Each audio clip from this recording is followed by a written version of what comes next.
What is that thing you're doing? It's technical. It's when we're a little tired. Something is different.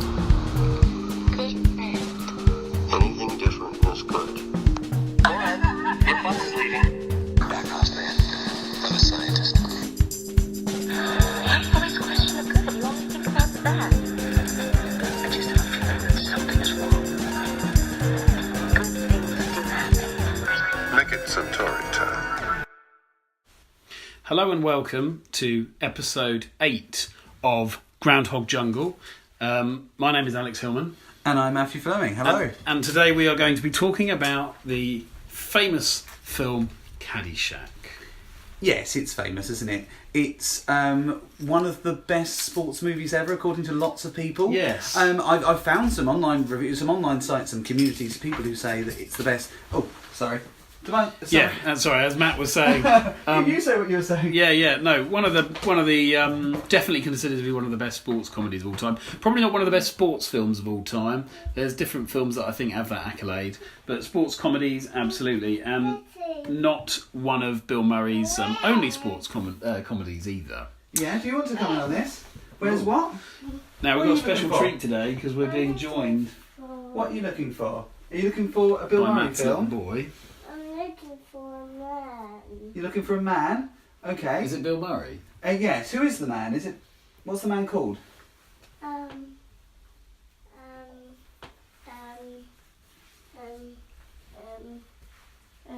no.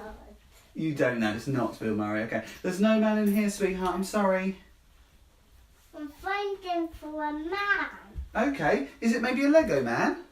No. No. Okay. I can't help you. Do you want me to come in later and look for a man for you? Yeah. Okay. I'll be in later, sweetheart. Okay. See you soon. Do you want a hug? I go to the shop and buy you potatoes Oh, okay. I and love some potatoes. sausages. And sausages. Yes. That sounds really nice. That sounds yummy. Do you know much about golf? Please, you sausages and potatoes. Thank you. Thank you for bringing me food. Oh, that's nice. Hmm? You need to eat it. Oh, that was lovely. That was delicious. Your sausages and potatoes are delicious. Oh, thank you. That's absolutely lovely. Are you going to make some for Mummy? Yes.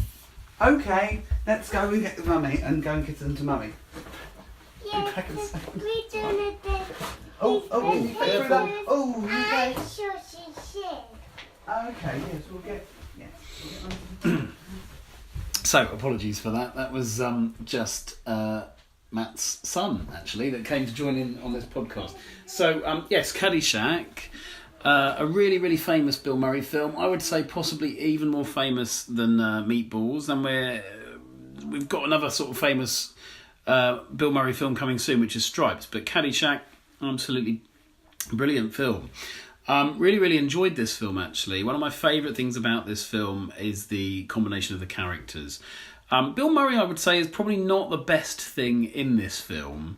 I really enjoy Rodney Dangerfield, and I think this is the film that most people think about when they think of Rodney Dangerfield, who isn't really sort of known massively for film acting, apart from in this, and also Natural Born Killers, which he plays a completely different role in. But in this one, he's hilarious, and in fact, he's so funny in this film. Just talking about Rodney Dangerfield.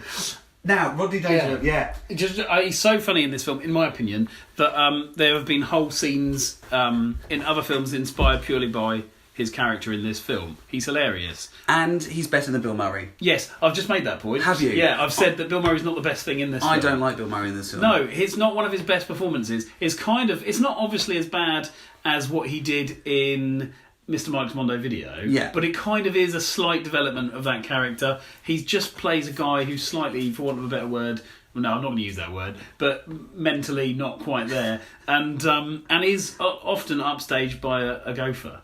Yeah, and that's the point of him, isn't it? It's the disabled guy or the mentally ill guy who can't catch a gopher, and we're on the gopher's side. Yeah. And I think, does he say something offensive about it? I'm sure He probably does. I mean, it's not. It is obviously mocking slightly simple people. It's fairly light.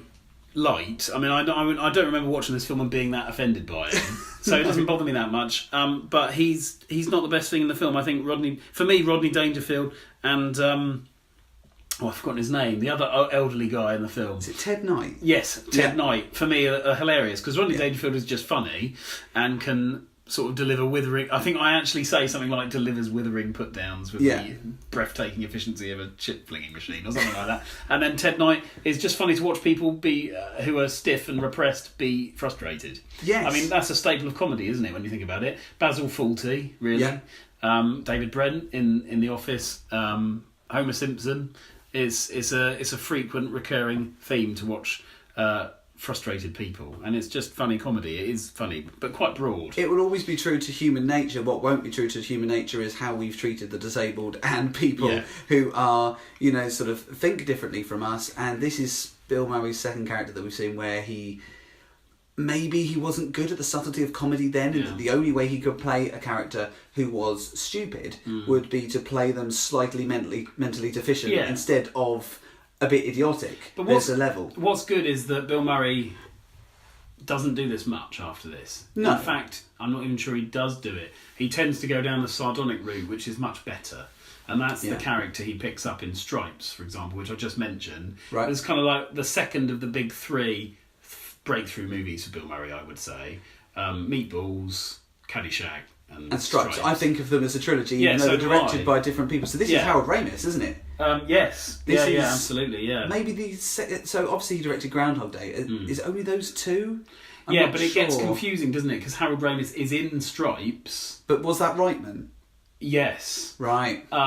He does. There's a lot of crossover. And then Reitman did Meatballs. That's where it's a bit confusing. Yes. But Harold Ramis wasn't in there. Ramis had nothing to do with Meatballs, So he's had the three of them. Maybe he wrote it, possibly. Did he? I think he did, actually, yeah. Maybe. But the three of them have gone hand in hand with people like Dan Aykroyd to all have something part of these films. And there's obviously then Dan Aykroyd and Harold Ramis wrote Ghostbusters, which Ivan Reitman directed. So, So all these films have two or more of the team involved. Yeah. Which is where it gets a bit confusing. But I do separate Ghostbusters because I think tonally and confidence-wise, it's very different from the other three films. Yes. And this is the central one in this kind of trilogy. This is the origin story for Bill Murray and the entire team. They were building up to better stuff. Yeah. And I think that each film gets better. Yeah. Because I think Stripes is probably the stronger of the three. It's the one with the least. It's the one with the most heart, I think. Yes. For me, when we get to that, we can talk about it. It's a film very much of two halves, and one of the halves I love and one of the halves I don't so much. Yeah. I mean, there's a particular scene in Stripes I really don't like, and we could talk about that later. Ooh, I'm trying to think what that is. Who wrote Caddyshack? I've got the answers here. Okay. 3 people. Go on. Well, I'm asking you. Who wrote them? Who wrote it? Harold Ramis. Yes. I don't know the other two. Brian Doyle Murray.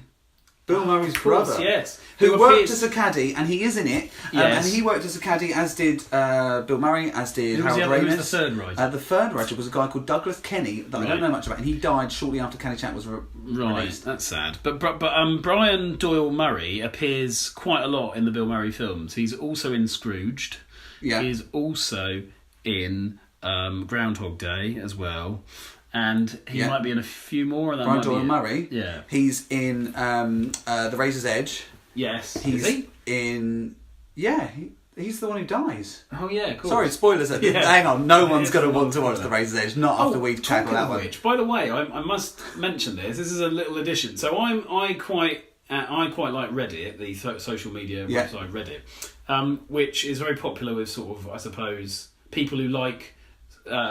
social media but don't want to share pictures or be sort of socialising on it really. Sort of introverts, I suppose. Anyway, I love Reddit, and there was a comment recently It was on Ask Reddit, and the question was, what is something that no one in the world can possibly be doing right now? And my answer was watching Pisha's Jungle Burger, also known as Tarzoon Shame of the Jungle. And it got 6 upvotes, so 6 people thought that was funny, which is interesting because that tells me that 6 people know that film. Is, yeah. And so it would be, because you wouldn't upvote that if it meant nothing to you. Read your comment, Yeah. Googled it to see what it Yes, was, and now maybe. have a tacit knowledge Yes. of... But someone on the comments put, tell that to my Uncle Ray. So I think that someone's got an Uncle Ray who loves that film. And if someone loved that film, their name would definitely be Ray, wouldn't it? Uncle Ray. Tell that to my Uncle Ray. So someone likes Jungle Burger and his name is Ray. Do you think there might be a line in Jungle Burger like "Tell that to my Uncle Ray" and this person might know that and have quoted it and we've forgotten it because we hate the film? Possibly. I mean, there's lots I of options suppose here. there's a definite possibility of that. I think more likely it possibly has an audience, in which case maybe we should be more cautious with making assumptions based on popularity of some of these films.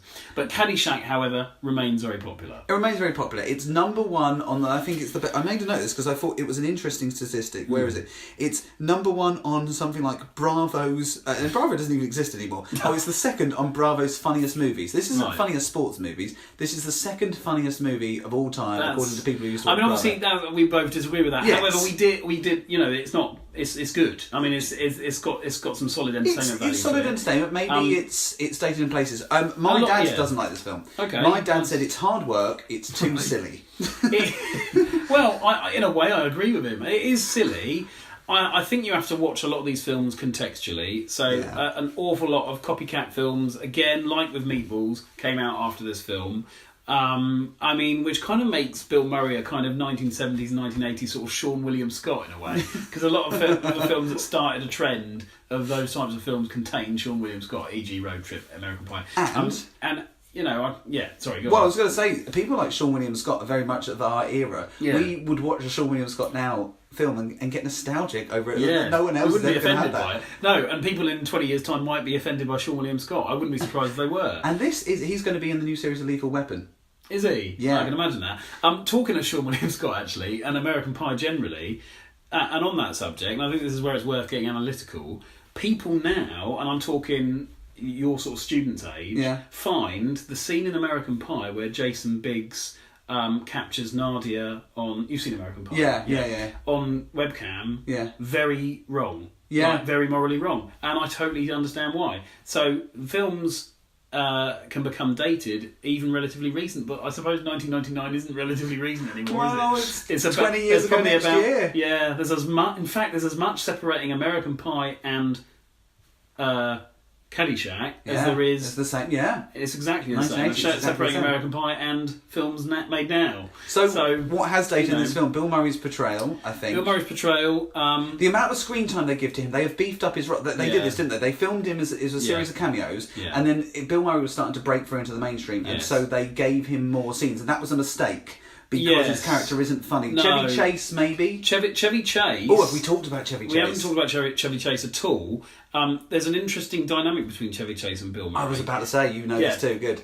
So they do not, apart from one exception, appear in a scene together. Because they'd had a feud. Because they'd had a feud and they couldn't stand each other. Now, it was on Saturday Night Live.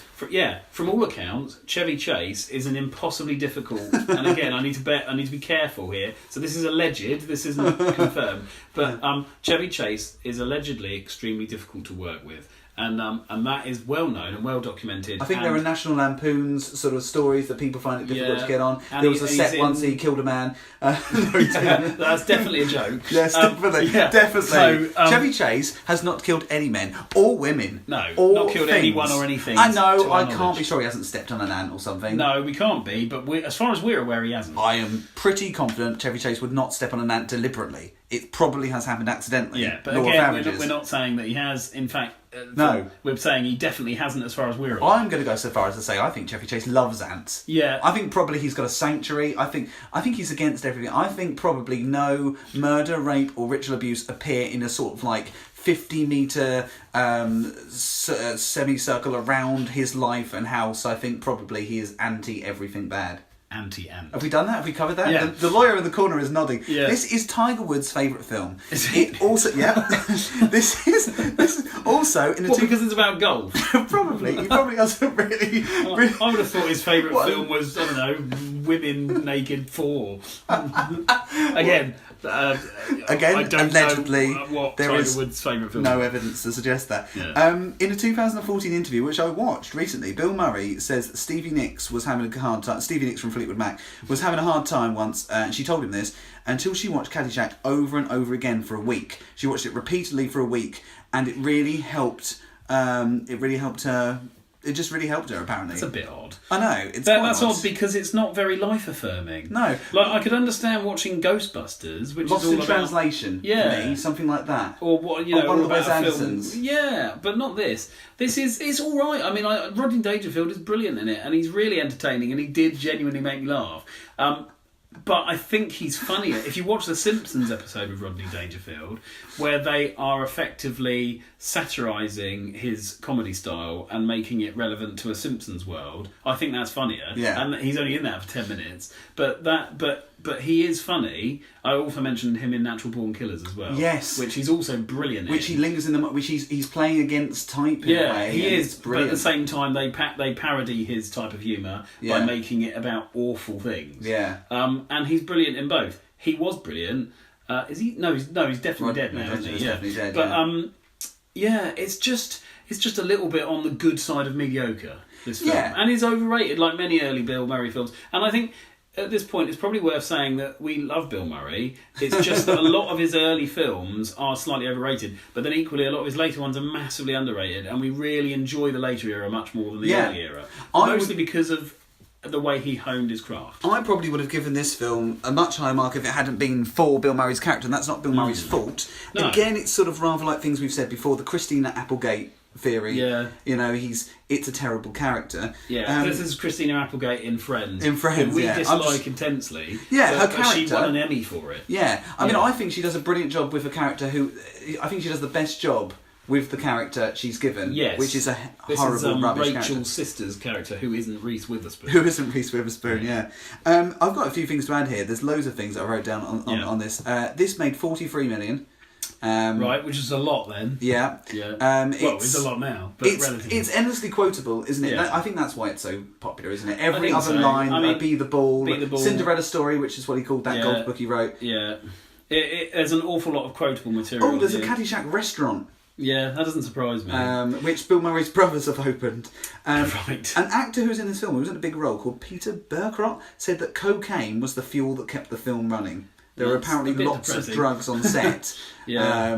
Roger Ebert gave it 2.5 stars out of Which 4. is, fair, and it He is said it always... was written rather loosely, and it is, isn't it? Yeah, it's always worth remembering the original reviews for a lot of these what have become cult films. Yeah. Because they weren't always necessarily appreciated when they came out. And there's often a reason for that, and it's because it is not a hugely amazing film. I'm pretty sure we gave it... Ooh, yeah. not bad scores. Yeah, see, I would totally agree with that. It's fair, isn't it? Yeah, so this is the biggest difference, I think, in scores that we've had for a film at this point. And I think it probably does reflect our current opinion. Yeah. Matt doesn't like this film as much as I do. I probably laugh more at it than he does, and I think I like it more than he does. And so I gave it 7.75, and Matt gave it 7. And that averages out to 7.375, which must be like 7 3/8. Yeah. Do you know what I'm going to justify that as? I probably would even lower it a little bit more now in retrospective, to like 6.75 or something like that. Yeah. Name a woman in this film. Are there any? There might be. That's a really but, good point. And where's the sort of... I know I it's can't. about golf and it's No, I about think what at there's at that least time was a one. very male-dominated profession Yeah. and still is. But surely they could have done something comedy-wise with that. Surely they could have subverted something. Surely they could have just turned it around and sort of had a character, even a love plot or something. It needed something else rather than just, hey, here's some men playing golf, here's some quotes about golf, here's a party after the golf. Yeah, it's a blokey film. Yeah. And conversely, if you think about Stripes, which again is still quite a blokey film, I can name the two women in that. Yes. PJ Souls and Sean And Young. Sean Young, yeah. Both of whom are brilliant in that film. Yes. And I couldn't name any of the women in Meatballs either. I don't think. So yeah, it's a valid point. It is a male-dominated film, and it is for men. I can't imagine that a woman. I mean, that might be a bit sexist actually, but it is aimed at men. Yeah. I mean, there's no doubt about it. I'm sure women would enjoy it. But we know that Stevie Nicks does. Well, yeah, of course, yeah. Even though she has a man's name. Yeah, so that's probably why, yeah. Because she has a man's name. No, it's not. I'm making gender assumptions. Let's not make gender assumptions. It's coming up for 20 minutes. Yeah. We've almost been talking about this film for 20 minutes. Well, you have. We also had a cameo from your son. Yes, we did. Which may or may not... Well, I might have to edit a little bit because he did it quite a lot. I'm going to say now that this is the podcast of all... Eight this is the we've 8th, done yeah. so far that I've enjoyed the most. Yes, I loved it too. It's been great. Also, it helps when there's a lot to talk about. Yes. in the film. That's and really true. Yeah. So we're definitely not going to have that boon to our next podcast when we talk about loose shoes. I think of which we I can will. remember very little. Okay, I'm going to enlighten you. Okay, See you in the next let's one. do that off air. Bye then.